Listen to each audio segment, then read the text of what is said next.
ونعوذ بالله من شرور أنفسنا وسيئات أعمالنا من يهده الله فلا مضل له ومن يضلل فلا هادي له وأشهد أن لا إله إلا الله وحده لا شريك له وأشهد أن محمدا عبده ورسوله يا أيها الذين آمنوا اتقوا الله حق تقاته ولا تموتن إلا وأنتم مسلمون يا أيها الناس اتقوا ربكم الذي خلقكم من نفس واحدة وخلق منها زوجها وبث منهما رجالا كثيرا ونساء واتقوا الله الذي تساءلون به والأرحام إن الله كان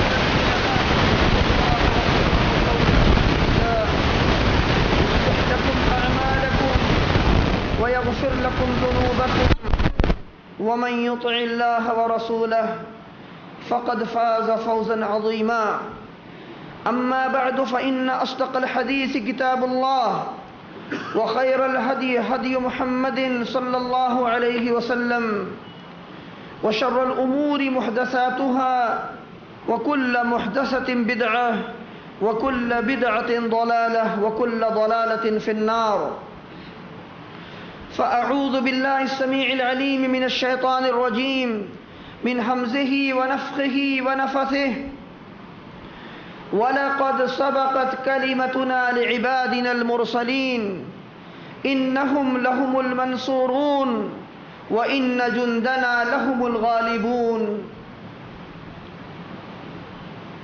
محترم بزرگوں اور اسلامی بھائیوں،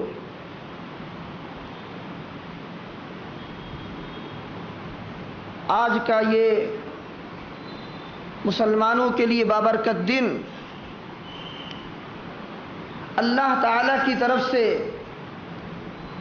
ہم سب کے لیے بڑے انعام والا دن ہے. اس دن میں اللہ تعالیٰ نے مسلمانوں پہ فرض کیا ہے کہ وہ اپنے تمام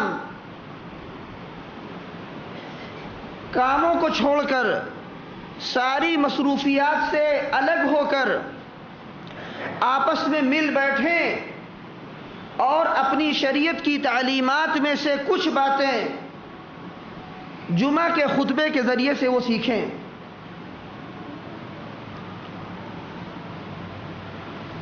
آج کے دن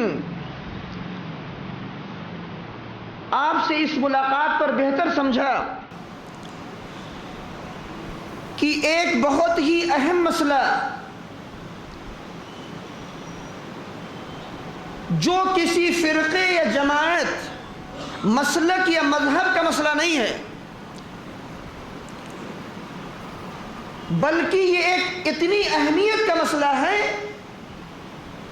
کہ جس کا تعلق پوری امت سے ہے، اور وہ ہے معاملہ کہ وہ امت اسلامیہ جس کی سربلندی کے لیے، جس کے عروج کے لیے اللہ رب ذوالجلال نے جگہ جگہ وعدہ کیا، یہ امت بالآخر زوال کا شکار کیوں ہوئی؟ یہ پوری امت کے افراد، اس کے زعماء اور قائدین، اس کے علماء اور حکماء، اس کے علماء اور دانشور، سب کی ذمہ داری ہے کہ اس مسئلے پر بیٹھ کر سنجیدگی سے غور کریں اور امت کی ترقی کے لیے اور اس زوال، ادبار اور جس نکبت کی زندگی ہم گزار رہے ہیں اس سے نکلنے کے لیے آپس میں وہ غور کریں، سوچیں اور تدبیر کے بارے میں راستہ نکالیں، تخطیط کریں، پلاننگ کریں کہ ہمیں کیا کرنا چاہیے. اللہ رب العالمین کا ارشاد ہے وَلَقَدْ سَبَقَتْ كَلِمَتُنَا لِعِبَادِنَا الْمُرْسَلِينَ، اور یقیناً ہمارا کلمہ پہلے ہی گزر چکا ہے، سبقت لے گیا ہے. یہ اللہ تعالیٰ بتا رہا ہے کہ اللہ رب العالمین کا فیصلہ ہو چکا ہے اور یہ قسم ہے اللہ تعالیٰ کی، لعبادنا المرسلین، ہمارے اپنے بندے جو کہ پیغمبر ہیں، پیغمبروں کے حق میں اللہ نے یہ فیصلہ کر دیا ہے۔ کیا فیصلہ؟ انہم لہم المنصورون، کہ یقیناً وہی فتح یاب ہوں گے، وہی غلبہ پائیں گے، مدد انہی کی جائے گی، ان کے مقابل کوئی نہ کھڑا ہو سکے گا۔ لیکن ان دو آیتوں میں اللہ رب العالمین نے اپنے محبوبین، اپنے نبیوں اور رسولوں کے لیے غلبے اور نصرت کا وعدہ کیا، تو اہل ایمان کہاں جائیں؟ ایمان والوں کے لیے کہاں ہے وعدہ؟ اگلی آیت میں رب کا ارشاد ہوا وَإِنَّ جُنْدَنَا لَهُمُ الْغَالِبُونَ، اور یقیناً ہمارا لشکر ہی غالب آنے والا ہے۔ تو یہ وعدہ غلبے اور نصرت کا صرف اللہ تعالیٰ کے رسولوں اور پیغمبروں کے لیے نہیں ہے، بلکہ ان کے تمام متبعین کے لیے بھی ہے، مگر شرط ہے کہ وہ انبیاء علیہ السلام کے نقش قدم پر چلیں۔ جب وہ چلیں گے اللہ ان کی مدد کرے گا۔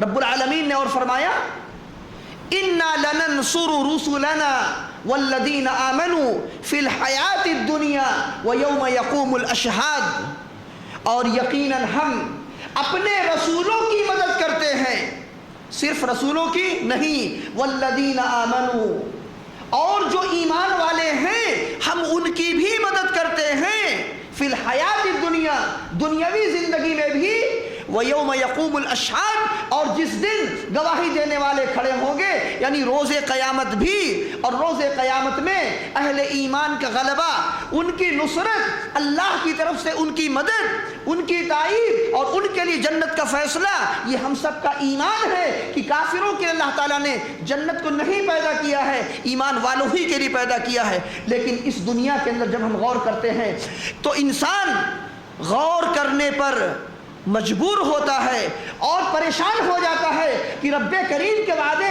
کہاں ہیں؟ کہاں ہے رب کریم کے وعدے؟ دوستو اور بھائیوں، اللہ رب العالمین کا وعدہ یقیناً پیچھے نہیں رہ سکتا۔ اللہ کے وعدے سچے، اس کی باتیں برحق، اس کا کلام سچا، اس نے جتنے وعدے کیے ان سارے وعدوں میں کبھی کوئی وعدہ پیچھے رہنے والا نہیں ہوا، نہ ہو سکتا، کیونکہ وَتَمَّتْ كَلِمَةُ رَبِّكَ صِدْقًا وَعَدْلًا، اور تیرے پروردگار کا کلمہ حق اور سچائی اور انصاف کے اعتبار سے پورا ہو چکا، اس میں اب کمی نہیں ہوگی۔ اور کہا اللہ رب العالمین نے وَمَنْ أَصْدَقُ مِنَ اللَّهِ قِيلًا، اور ایک مقام پہ کہا وَمَنْ أَصْدَقُ مِنَ اللَّهِ حَدِيثًا، اللہ سے زیادہ سچی بات اور سچا وعدہ اور قول کس کا ہو سکتا ہے؟ یقیناً کسی کا نہیں۔ دوستو اور بھائیوں، لیکن ہماری امت جس حالت کو پہنچ چکی ہے کہ مسلمانوں کی صفیں منتشر ہیں، مسلمانوں کے افکار میں توازن نہیں ہے، مسلمانوں کے ہاں اتحاد نہیں ہے، اور اگر کہیں ان کا ٹکراؤ بھی ہوتا ہے اللہ کے دشمنوں کے ساتھ، ادھر پچھلے کئی عشرات میں، متعدد دہائیوں میں کئی ایک جنگیں ہوئی دنیا کے اندر اہل اسلام اور اہل کفر کے مابین، لیکن نتائج آپ کی آنکھوں کے سامنے ہیں کہ مسلمان فتح و کامرانی سے ہمکنار نہیں ہوئے۔ کسی علاقے میں بظاہر ایسا محسوس ہوا کہ وہاں مسلمانوں کی فتح ہو گئی ہے، حقیقت میں وہ فتح مسلمانوں کی نہیں تھی،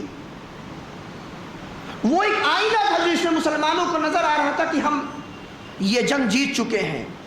وہ دو دشمنوں کی جنگ تھی، انہوں نے آپس میں لڑا، ان کی لڑائیاں ہوئی اور انہوں نے مسلمانوں کو بطور ہتھیار کے استعمال کیا، جانیں گئیں مسلمانوں کی، جنگیں ہوئی مسلمانوں کی زمین پر۔ گھاٹا، نقصان، بربادی، خسارہ کہاں سے ڈھونڈا جاتا ہے؟ مسلمانوں کے گھروں سے۔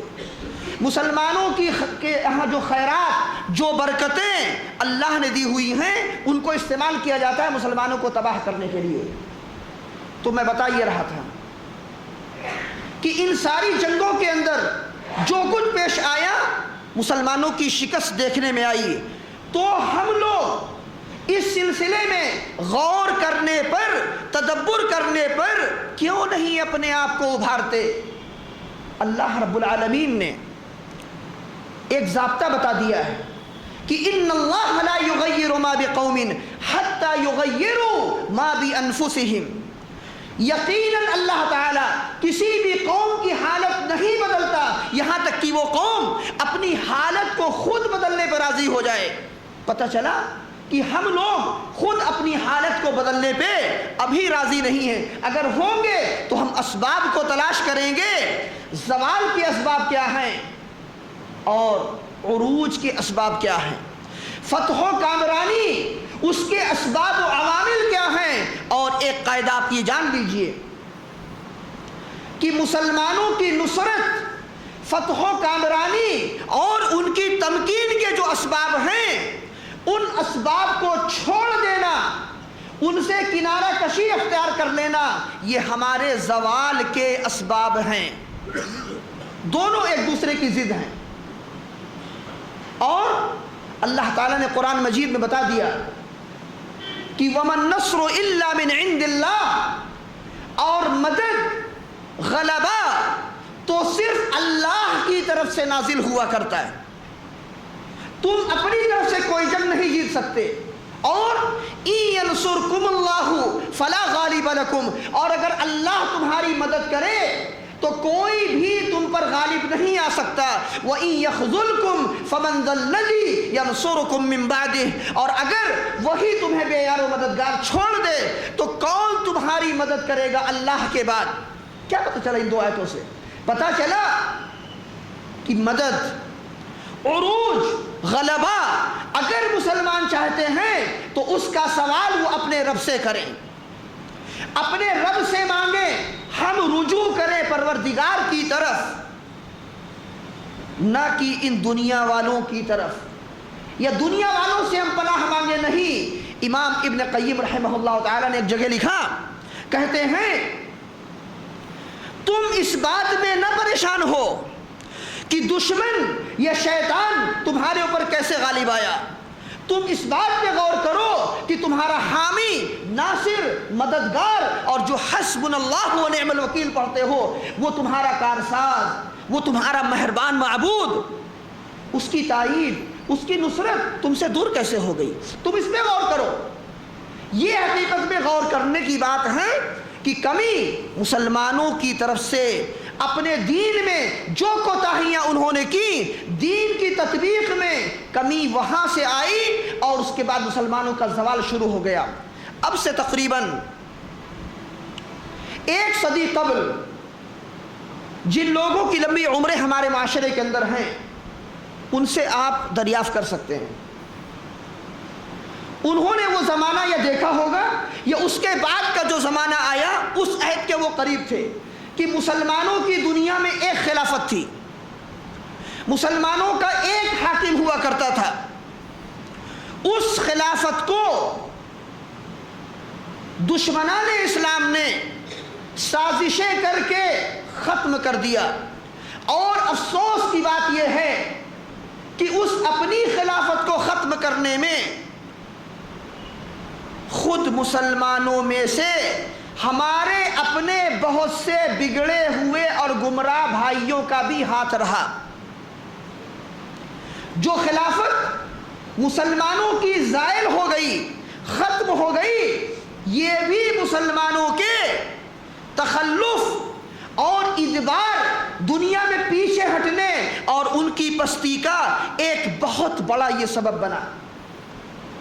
ایک اور سبب مسلمانوں کی پستی کا، مسلمانوں کے اندر جہالت کا عام ہو جانا۔ وہ جہالت چاہے دینی علوم میں ہو اور چاہے دنیاوی علوم میں، دینی علم کی کمی اور اس میں جہالت، اس نے مسلمانوں کے اندر ان کے دین کے جذبے کو کمزور کر دیا، اللہ سے تعلق والے معاملے کو کمزور کر دیا، نقصان پہنچایا۔ اور دنیاوی علوم میں پیچھے ہٹنا، اس نے انہیں جو مادی قوت ہونی چاہیے مسلمانوں میں، اس کے حصول میں مسلمان پیچھے رہ گئے، کیونکہ رب تعالیٰ نے کہا تھا وَأَعِدُّوا لَهُمْ مَا اسْتَطَعْتُم مِّن قُوَّةٍ وَمِن رِّبَاطِ الْخَيْلِ تُرْهِبُونَ بِهِ عَدُوَّ اللَّهِ وَعَدُوَّكُمْ، اللہ نے فرمایا وَأَعِدُّوا لَهُمْ، اور تم ان کے لیے، ان سے مقابلے کے لیے تیاری کرو، مَا اسْتَطَعْتُم مِّن قُوَّةٍ، جتنی قوت کی طاقت تمہیں ہے اسے تم تلاش کرو، اس کے لیے تم کوشش کرو، قربانیاں دو اور جد و جہد کرو، وَمِن رِّبَاطِ الْخَيْلِ، اور گھوڑوں کو باندھنے کی قوت بھی تلاش کرو۔ اس آیت میں اللہ تعالیٰ نے اعداد القوہ، قوت کو تلاش کرنا اور تیاری کرنا، اس کا حکم دیا، یہ فرض ہے اللہ تعالیٰ کا ہم لوگوں کے اوپر۔ اور وہ اعداد اور وہ تیاری دونوں طرح کی ہے، روحانی تیاری اور مادی تیاری۔ روحانی تیاری کے لیے علم دین کے اندر پختگی، علماء کے اطراف جمع ہونا، علماء کا اہتمام کرنا، ان سے دروس رکھوانا، ان سے کتاب و سنت کی باریکیوں کو سیکھنا، تاکہ وہ باریکیاں، وہ دقائق سیکھ کر کے مسلمانوں کی زندگی میں وہ اثر انداز ہوں، تو ان کی روحانی زندگی میں تبدیلی آئے، اللہ سے ان کا تعلق مضبوط ہو تو اللہ ان کی مدد خود کرے۔ اور مادی تیاری، ظاہری اسباب، ان کو اختیار کرنا یہ بھی ایک بہت واجبی فریضہ مسلمانوں کے اوپر ہے، اور اس کے لیے دنیاوی علوم میں مسلمانوں کو آگے بڑھنا چاہیے، اس میں پیچھے ہٹنا اور اس میں لا علمی اور جہالت، اس نے بھی مسلمانوں کو نقصان پہنچایا۔ تو ہمارے زوال اور ہماری پستی کا ایک بہت بڑا سبب دنیاوی علوم میں پیچھے رہ جانا، یہ بھی ایک بہت بڑا سبب ہے۔ ایک اور اہم بات ہے، وہ ہے دنیا کے اندر مسلمان نفسیاتی لحاظ سے شکست اور ہزیمت کا اپنے اوپر اعتراف کر چکے ہیں، جس کو ہزیمت نفسیہ کہا جاتا ہے۔ یعنی انہوں نے اپنی عقلوں کو، اپنی سوچ کو، اپنے دلوں کو، اپنے جذبات کو یہ پیغام پہنچا دیا ہے کہ ہم دنیا میں کمزور ہیں، ہم تو شکست کھائے جائیں گے، ہم کسی سے مقابلہ نہیں کر سکتے، کسی بھی میدان میں ہم قدم رکھیں گے ہماری تجارت فیل ہو جائے گی، ہمارا اسکول بند ہو جائے گا، ہمارے مدرسے ویران ہو جائیں گے، ہماری مسجدیں اجڑ جائیں گی، ہم کہیں بھی جائیں گے تو پیچھے ہمیں ہونا ہی ہونا ہے۔ یہ بات انہوں نے اپنے دلوں میں بیٹھا لی، اور کسی بھی قوم کے لیے اس کے عزم کا ٹوٹ جانا، اس کے یقین محکم کا ختم ہو جانا، یہ اس قوم کو، اس کے وجود کو برباد کر دیتا ہے۔ علی ابن ابی طالب رضی اللہ تعالی عنہ، ان کی عظمت، ان کی شجاعت اور بہادری، ان کی بصالت کے واقعات سیرت کی کتابوں میں، تاریخ میں منقول ہیں، ان کو انسان پڑھ کے دیکھے۔ ان سے پوچھا گیا کہ آپ اللہ کے دشمنوں پر غالب کیسے آ جاتے ہیں؟ آپ کو پتہ ہے کہ علی رضی اللہ تعالیٰ عنہ کا قد بھی چھوٹا تھا، لیکن اللہ تعالیٰ نے صحت، تندرستی اور ایمان اور توحید کی قوت بہت زیادہ ان کے پاس دی تھی۔ انہوں نے کہا کہ دشمن پر غلبے کے لیے میرے پاس ایک ہی ضابطہ ہے، وہ یہ کہ اللہ تعالیٰ پر میں پورا اعتماد کرتا ہوں، پورا توکل میرا رب کے اوپر ہے، اور اس کے بعد میرا یہ یقین ہے کہ میں اپنے دشمن کو قتل کر دوں گا، اور اسے بھی بھروسہ ہے اننی قاتلہ، دشمن بھی اپنے دل و دماغ میں یہ بات بیٹھا چکا ہے کہ علی میرے سامنے جب آئیں گے تو مجھے قتل ہی کر کے چھوڑیں گے، فَإِنَّنِي مَقْتُولٌ، وہ کافر سوچ لیتا ہے کہ اب تو مجھے قتل ہونا ہے، وہ اپنے آپ کو میرے حوالے کر دیتا ہے۔ تو یہ نفس کی قوت، انسان کی داخلی عظیمت، یہ ادراک اور احساس کہ مسلمان کسی بھی جگہ کسی میدان میں پیچھے ہٹنے والے نہیں اور نہ مغلوب ہونے والے ہیں، یہ جذبہ اگر مسلمانوں میں رہے گا تو کسی بھی جگہ وہ شکست نہیں کھائیں گے۔ لیکن اگر یہی نفس کی ہزیمت مسلمانوں کے پیچھے آ گئی تو مسلمان شکست کھا جاتے ہیں، اور ان کی پستی کے اسباب میں سے ہے۔ آپ کو بتاؤں،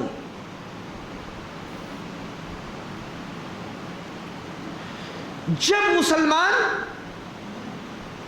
خلافت راشدہ میں جس علاقے پر جاتے فتح کرنے کے لیے، پورا علاقہ خود ہی ہتھیار ڈال دیتا۔ چند ہی مقامات ہیں جہاں پہ جنگیں ہوئیں، اور وہ جنگیں بھی ایسی ہوئی کہ مسلمانوں کی بالکل تھوڑی اور مختصر تعداد، 25,000 32,000 36,000، یہ مسلمانوں کی سب سے بڑی طاقت کسی جنگ میں رہی ہے۔ ان کے مقابل دشمنوں کی طاقت 3 لاکھ 4 لاکھ افراد کی قوت کے غرور میں ڈوبے ہوئے تھے وہ، اور مسلمانوں کی فتح ہوتی تھی۔ رومیوں کا، نصرانیوں کا جو بادشاہ تھا ہرقل، اس نے مصر کے بادشاہ مقوقس کو لکھا کہ مسلمان اتنی چھوٹی تعداد میں ہیں، ان کے پاس اسباب، ہتھیار، وسائل، ان کی کمی ہے، اور تم لوگ ان سے کیسے شکست کھا جاتے ہو؟ مقوقس نے خط لکھا، کہا ان الرجل الواحد يعادل منا 100، ان اصحاب میں سے جو محمد صلی اللہ علیہ وسلم کے صحابہ ہیں، ان میں سے ایک فرد ہمارے افراد میں سے، ہمارے لشکروں میں سے 100 کے برابر ہوتا ہے، اور ان میں سے جو آدمی آتا ہے میدان جنگ میں اور جس زمین پہ داخل ہو جاتا ہے، وہ یہ تمنا لے کے آتا ہے انہ لا یرجع الی بلدہ، کہ وہ اپنے گھر والوں کی طرف، اپنے وطن کی طرف، اپنے مال و اسباب کی طرف واپس نہیں جائے گا، بلکہ وہ ہماری زمین پہ آتا ہے اپنی موت کو تلاش کرنے کے لیے۔ یہ دشمنوں کا اعتراف ہے۔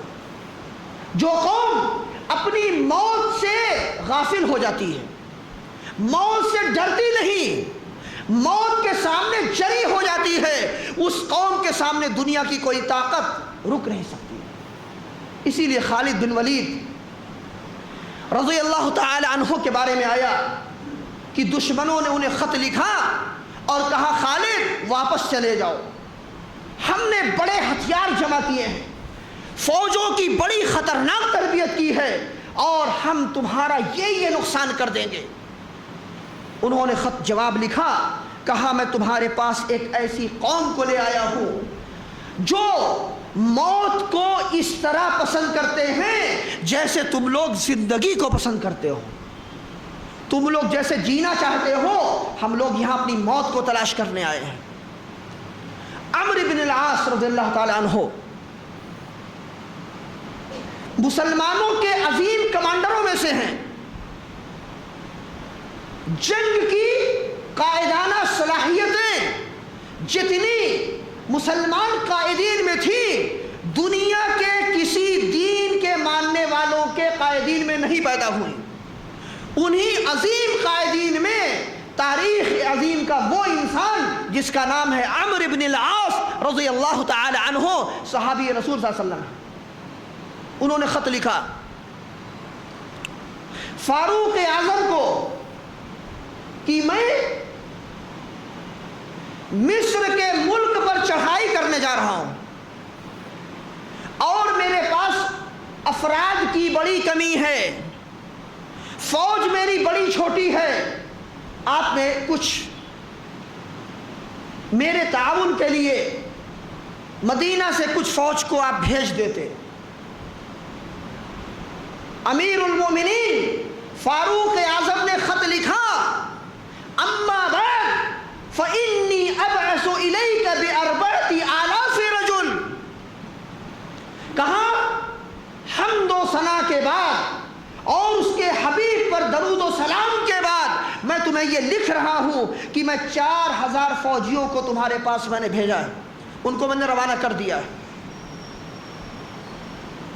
علی کل 1000 رجل ب1000 رجل، ہر 1000 کا ایک کمانڈر ہے، ہر 1000 پر ایک سردار، اور وہ ایک سردار 1000 کے برابر ہے،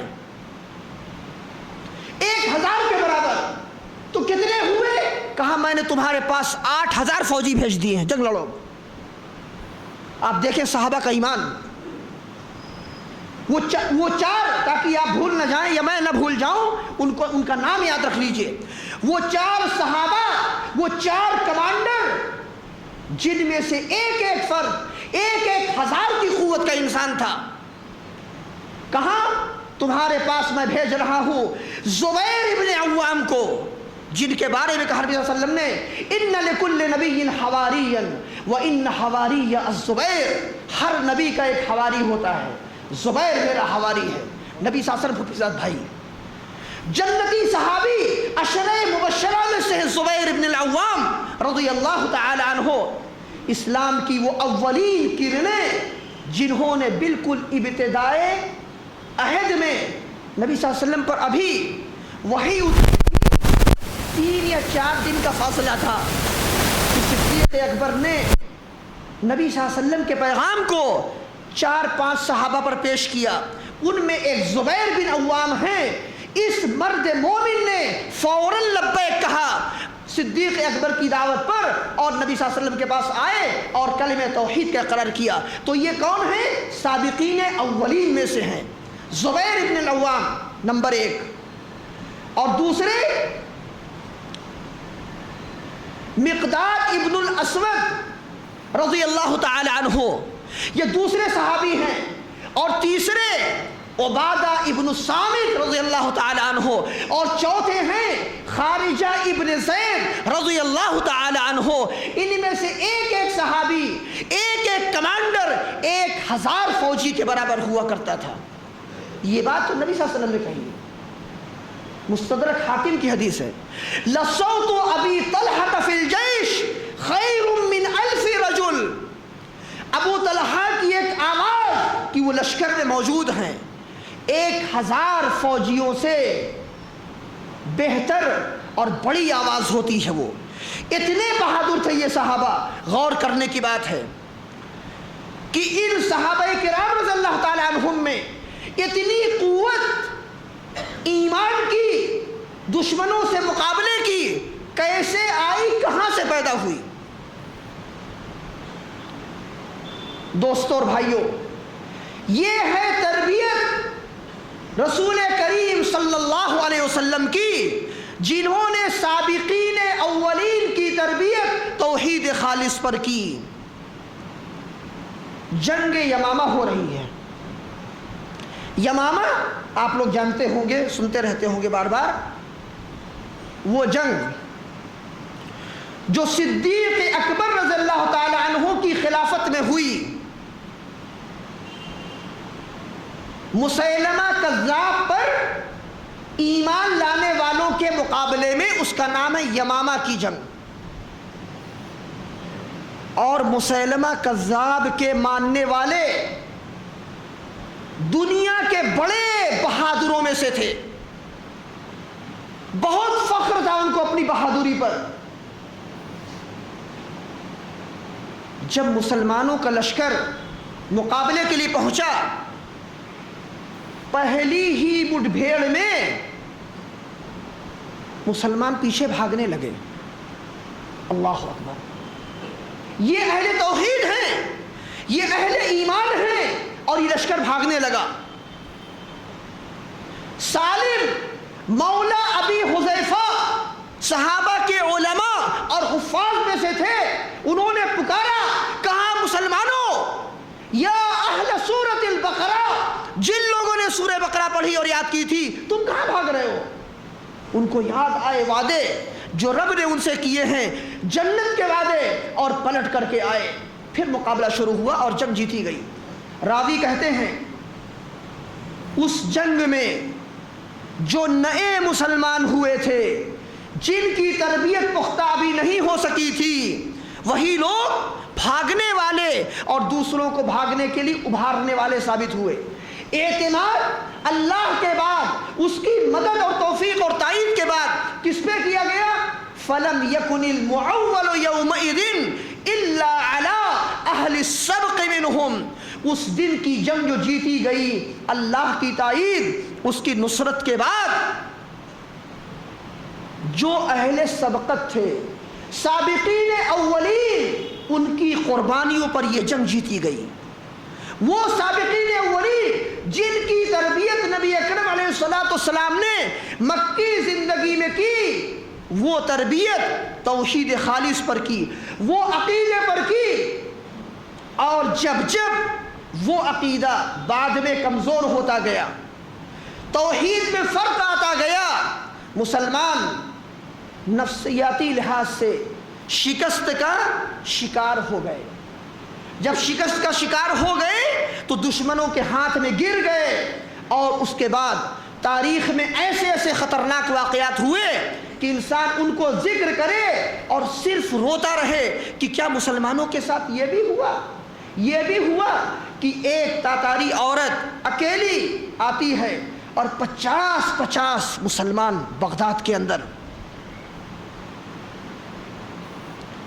50 نوجوان کھڑے ہیں، اور کہتی ہے ان سے کہ تم لوگ یہاں کھڑے رہو، میرے پاس ذبح کرنے کے لیے تلوار بھی نہیں، چھری بھی نہیں، خنجر بھی نہیں ہے، میں جا کر اپنے خیمے سے خنجر لے کے آتی ہوں۔ اور وہ سب کھڑے ہوئے ہیں، موت کا انتظار کریں۔ کیا ہے یہ وہی خطرناک رونے والی تاریخ ہے مسلمانوں کی۔ یہ کب ہوا؟ جب مسلمانوں نے توحید کو ضائع کیا، ان کی صفیں منتشر ہو گئی، ان میں بدعات پیدا ہو گئی، کتاب و سنت کا اہتمام ختم ہو گیا، اور مسلمان دنیا داری، دنیا کی محبت، آخرت سے غفلت، اور اپنے اصل دار القرار کو، جو ان کا مستقر ہے، اصل جو وطن ہے، اور وہ وطن جہاں سے ہمارے ماں باپ کو رخصت کیا گیا تھا، دار الخلد، اس وطن کو مسلمان بھول گئے یا غفلت کا شکار ہو گئے۔ ایک بہت بڑی وجہ مسلمانوں کے زوال کی، ان کی ہزیمتوں کی، اس دار القرار سے نکلنا، اس دار الخلود سے نکلنے کے بعد اس وطن کو بھول کر، دار الخلود کو بھول کر دار الغرور کے جمع کرنے میں پھنس گئے، لگ گئے مسلمان۔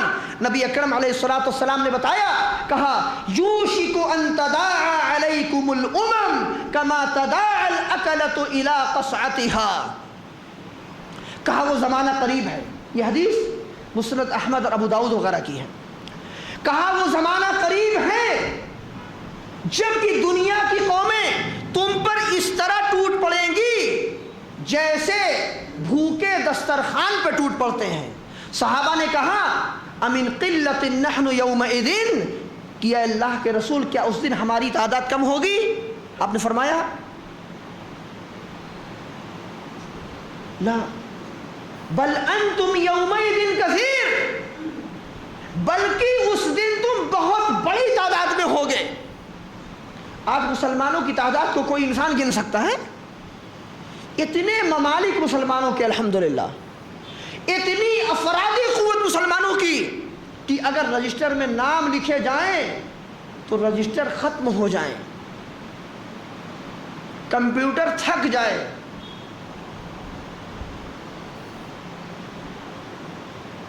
امن قلت نحن یومئذ یا رسول اللہ، قال بل انتم یومئذ کثیر، بلکہ تم اس دن بہت زیادہ ہوگے، وَلَكِنَّكُمْ غُثَاء كَغُثَاءِ السَّيْلِ، لیکن تم سیلاب کے جھاگ کی مانند بے قیمت ہو جاؤ گے۔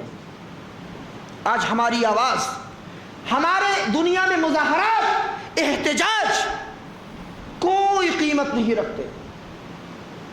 کیا سے کیا دنیا میں ہوتا ہے، اور مسلمان روتے ہیں، بلبلاتے ہیں، چیختے چلاتے، بیانات دیتے، ان کی آواز کا کوئی اثر نہیں۔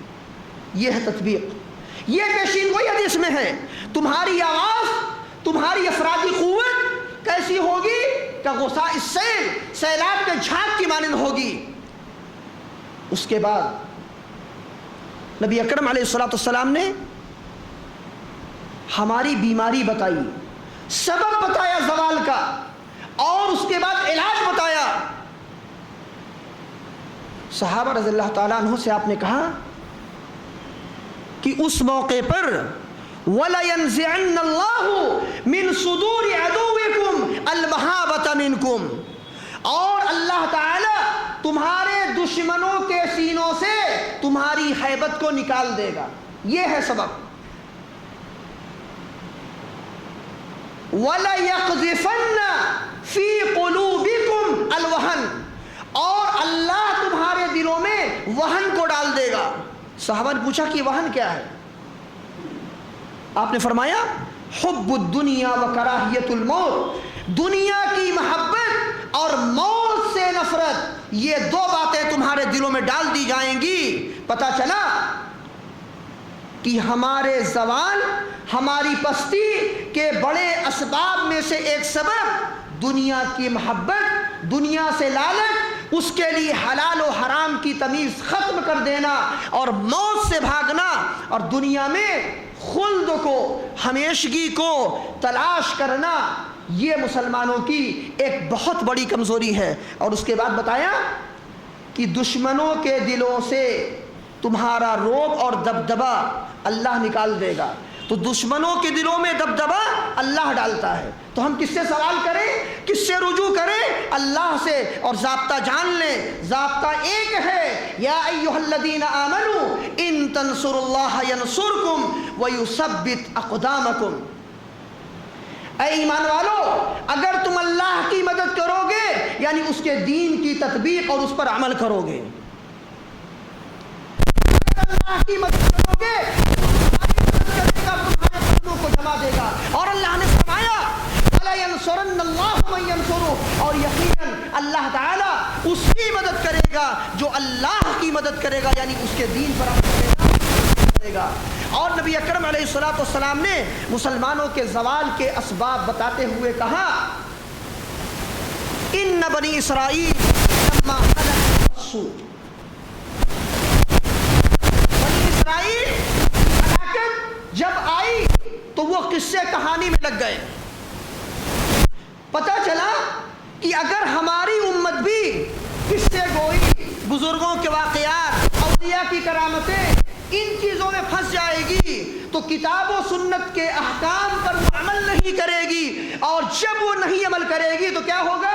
وَمَا لَمْ تَحْكُمْ أَئِمَّتُهُمْ بِكِتَابِ اللَّهِ وَيَتَخَيَّرُوا مِمَّا أَنزَلَ اللَّهُ إِلَّا جَعَلَ اللَّهُ بَأْسَهُمْ بَيْنَهُمْ، اور جب یہ امت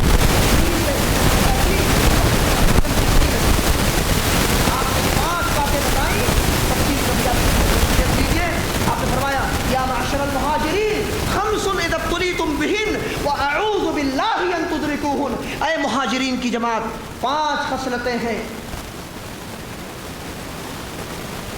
اذا ابتلیتم بہن، جب تم ان 5 خصلتوں سے آزمائش میں ڈال دیے جاؤ، اور میں پناہ مانگتا ہوں اللہ کی کہ تم اس زمانے کو پاؤ۔ پھر آپ نے 5 باتیں ذکر کی، ان میں ایک بڑی اہم بات، آج ہمارے ملک کے اندر قحط سالی، یہاں سوکھا پڑا، وہاں بارش نہیں، کبھی صاحب پیشین گوئی کی ہے، کہاں وَلَمْ يَمْنَعُوا زَكَاةَ أَمْوَالِهِمْ إِلَّا مُنِعُوا الْقَطْرَ مِنَ السَّمَاءِ، اور جب وہ اپنے مال کی زکوٰۃ روک لیں گے تو اللہ آسمان سے بارش کو روک دے گا۔ یہ نسخہ ہے۔ ہم مسلمان اپنے ملک کے باشندوں کو، یہاں کی حکومت کو اور یہاں کے افراد کو، سب کو ہم یہ پیغام دیں کہ لوگ نبی صلی اللہ علیہ وسلم کے بتائے ہوئے اس نسخے پہ عمل کریں اور زکوٰۃ کا نظام یہاں نافذ کریں۔ ہر گھر میں ہر فرد زکوٰۃ نکالے اور زکوٰۃ دے۔ اس کے بعد آپ دیکھیں یہ جو قحط سالی اور بارش کی کمی، پانی کی تنگی دنیا کے اندر ہے، نبی صلی اللہ علیہ وسلم کی بشارت کے مطابق یہ مصیبت دور ہو جائے گی۔ اور مسلمانوں کے لیے بتایا کہ اور جب بھی وہ اللہ کی کتاب، اس کی تنزیل اور اس کے احکام پر عمل کو چھوڑ دیں گے، اِلَّا جَعَلَ اللَّهُ بَأْسَهُمْ بَيْنَهُمْ، مگر یہ کہ اللہ تعالیٰ ان کی طاقت کو، ان کی قوت کو آپس میں الجھا دے گا۔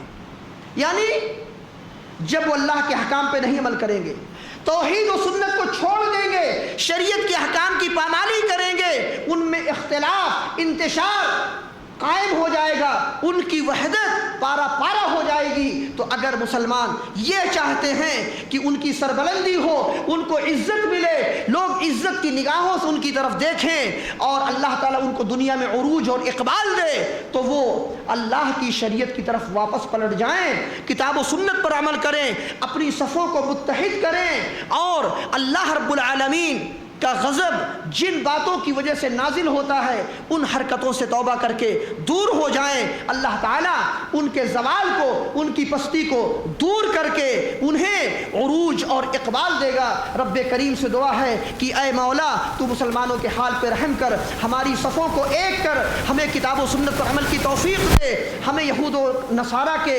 نقش قدم پر چلنے سے بچا اور محفوظ فرما، اور اے رب کریم ہمارے تمام مسلمانوں کو توفیق عطا فرما کہ وہ زوال کے جو اسباب، معاصی اور جرائم ہماری امت میں ہیں وہ ان سے توبہ کریں، اور خصوصاً شرک کی آلودگی سے، بدعات اور خرافات کی برائی سے ہماری امت کو توبہ کی توفیق عطا فرما۔ ربنا تقبل منا انك انت السميع العليم وتب علينا انك انت التواب الرحيم واخر دعوانا ان الحمد لله رب العالمين۔